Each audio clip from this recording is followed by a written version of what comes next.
Okey, Assalamualaikum warahmatullahi wabarakatuh. Okey, pada hari ini hari Isnin 23 hari bulan 2 2026.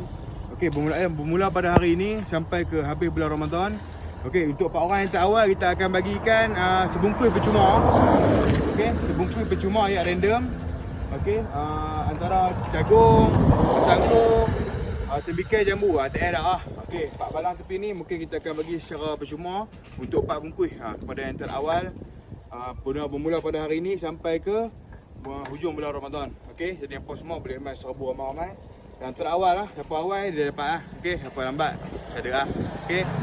Dan 4 bungkus ini diinfak oleh seorang lelaki dan seorang pemuda yang bernama Muhammad Amin lah. Okey, jadi hangpa doakan kat dia, semoga dia murah rezeki selalu.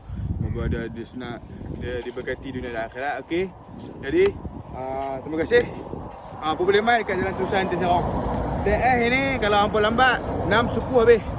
2 balang kita buat. Kita tak mau buat 3 balang.